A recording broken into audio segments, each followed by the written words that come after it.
All right, guys, I just want to explain this assignment a little bit better so that there's not as much confusion surrounding what it is you need to do here. This thing looks pretty complicated on the surface, but I just want to make it clear that what this is literally just the same thing we've been doing over the past week, but you're going to put all of the possibilities for the problems that we've been working out on one page. So it's going to become a really good reference point for you.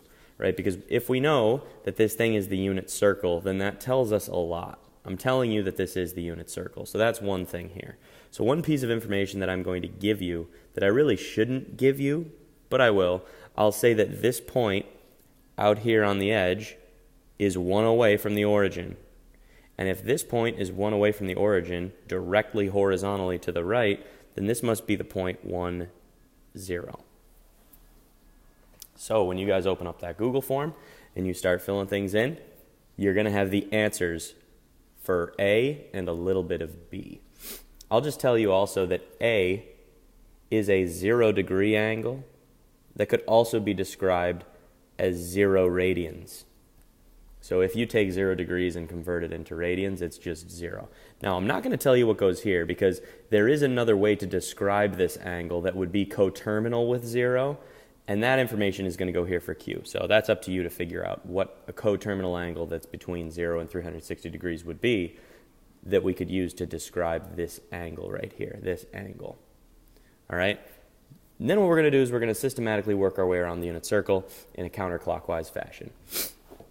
So B is referring to this point right here. What I'd like to know is, what is the angle theta that creates this point on the unit circle? And then what are its coordinates?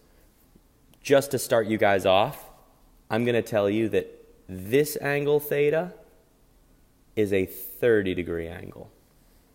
Okay, so that is 30. And actually, I don't want you to draw that theta onto your page because theta is going to change everywhere we go in this unit circle. So that's a 30-degree angle, and that's why you're going to write 30 right here. That's the angle for B in degrees. You've got to convert that into radians. I'm not going to do that for you. And then you've got to figure out what the coordinates are of this point on the unit circle if this is a 30-degree angle. And I would recommend on a separate sheet of paper to do this, maybe turn this into one of our special right triangles and label the lengths of the sides to help you find these coordinates. Okay, and then I'm just going to start you off on the next one.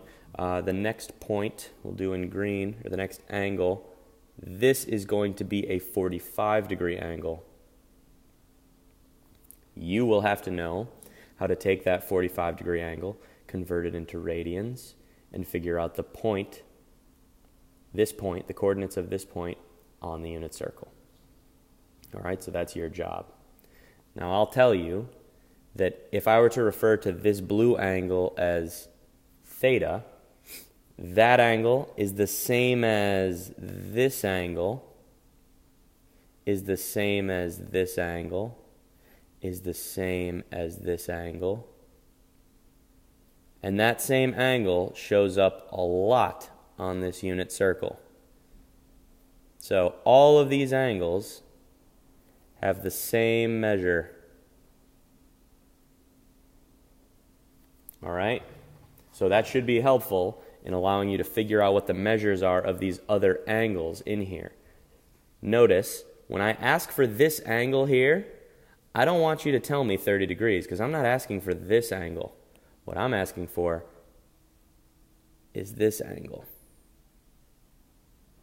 So I'll tell you that this is a 30-degree angle.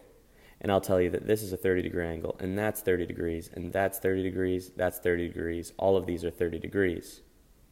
If this is 30 degrees, it's up to you to figure out what that measure would be, and that's what goes here on this line.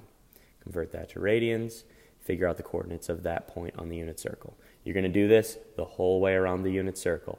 So you're going to outline every one of these angles in standard position in degrees, then in radians, and then you're going to tell me the coordinates of the points that are at those angles on the unit circle. The last thing you're going to do is outline which functions are positive in each of these 4 quadrants. All right, it is a lot of different parts here. You should be able to knock it out in one class period. If you don't finish it, it's part of your break assignment. But I'm confident that if you guys work together on this in class, you should be able to get it done before break. We'll go over the final answers when we come back next Monday. Until then, have a good break, guys, and I'll see you in a week.